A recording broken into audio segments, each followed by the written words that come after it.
Rencana awal mendaki santai ke Lembah Rama, kaki Gunung Bawah Karaeng, bareng teman-teman alumni pendaki kampus di Makassar.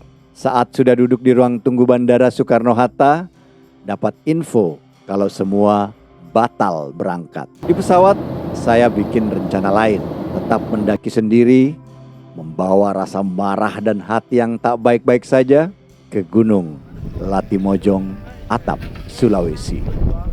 Semua berawal dari rencana reuni teman-teman alumni pendaki kampus di Makassar, mendaki santuy ke Lembah Rama di kaki Gunung Bawah Karaeng. Saya yang tinggal dan bekerja di Jakarta, segera urus izin cuti, disetujui. Tiket pesawat Jakarta, Makassar, Jakarta sudah di tangan. Seminggu sebelum keberangkatan, teman-teman mulai batal satu persatu dengan berbagai alasan. H-2, tersisa satu orang yang masih bisa ikut. Sebut saja Anto. Esoknya di ruang tunggu bandara, masuk pesan dari Anto. Dia juga batal ikut. Alasannya tak enak jalan hanya berdua. Saya hanya balas, oh ya udah.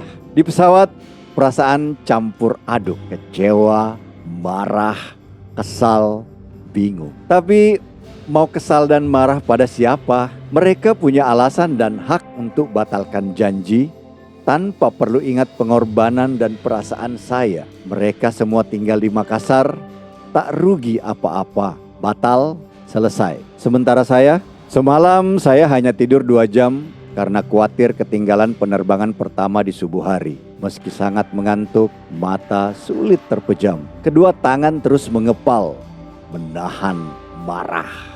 Berbagai pikiran bermain di kepala. Pekerjaan yang saya tinggalkan, harga tiket yang mahal, peralatan pendakian di ransel yang membuat saya harus bayar kelebihan bagasi. Hati kecil seolah sangat sulit terima pembatalan janji dari orang-orang yang saya sebut teman.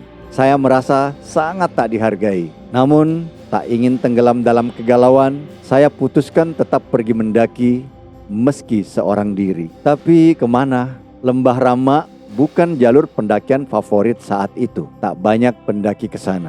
Jalan sendiri beresiko tinggi. Akhirnya di ketinggian 30.000 kaki dalam pesawat, saya memutuskan mendaki gunung yang belum pernah saya daki, Gunung Latimojong. Tiba di Makassar setelah terbang 2 jam, saya pinjam mobil adik, lanjut menyetir sendiri ke Kabupaten Nrekang yang berjarak 300 km. Melewati 5 kabupaten, pesisir pantai, dan celah gunung. Untuk sesaat rasa marah, kesal, dan mengantuk terganti perasaan tegang dan satu pertanyaan. Mampukah saya menyapa puncak Latimojong saat hati membawa segumpal amarah?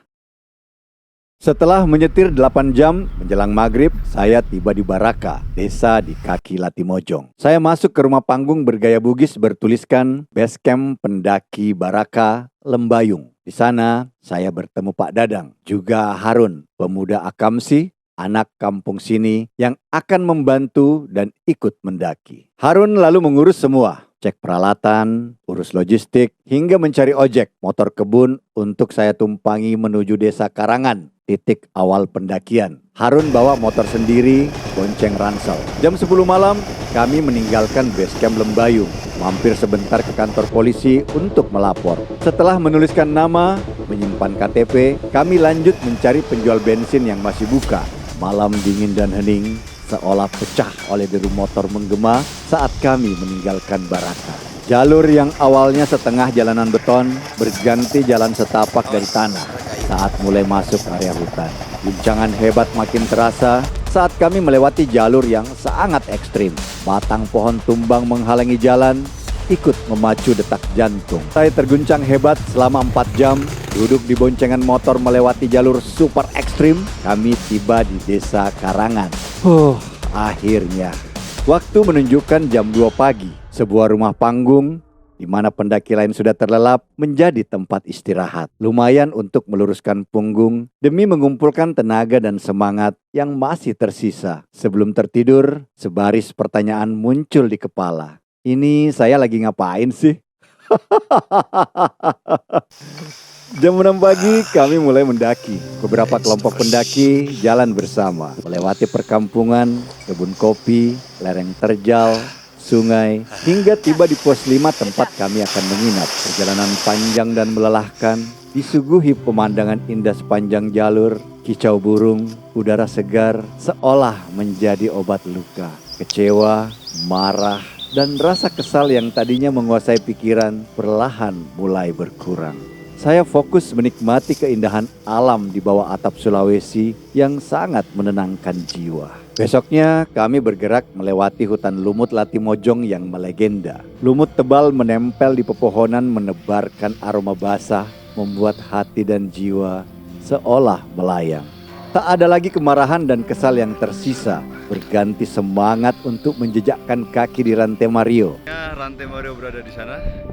Puncak tanah legenda kelahiran saya, Sulawesi. Sepanjang jalur tersisa, panorama alam seakan terus merayu memanjakan mata. Puncak Gunung Gandang Dewata dan Buntu Nenemori menyembul di sela samudera awan, seolah berlomba menghibur.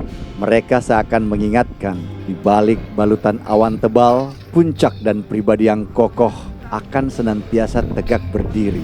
Hembusan semilir angin sejuk terasa seperti berbisik, jangan biarkan hidupmu dipermainkan orang lain. Rasa kesal dan amarah yang menyelimuti hati akan terkalahkan oleh keinginan kuat untuk terus berjalan meski sendiri. Akhirnya langkah membawa saya ke Rantai Mario 3478 mdpl atap Sulawesi. Di ketinggian ini, kemarahan saya pada teman-teman perlahan berubah menjadi rasa syukur. Andai mereka tak membatalkan janji, mungkin saat itu saya tak akan berdiri di puncak Latimojong. Saya menyadari satu hal, ternyata musuh terbesar sebuah rencana bukanlah pembatalan, tapi ketergantungan pada orang lain. 10 tahun lalu, saya mengunggah video Latimojong ini ke YouTube. Link videonya ada di layar akhir. Saat itu, tanpa narasi, yang saya tunjukkan hanya keindahan jalurnya. Tapi yang tak pernah saya ceritakan, bagaimana saya sampai di sana. Awalnya hati hancur karena janji yang tak ditepati, namun pulang dengan hati lapang, bahagia. Pernah mengalami hal yang sama? Terima kasih telah mampir ke Rumah Himalaya. Rumah kita, rumah cerita.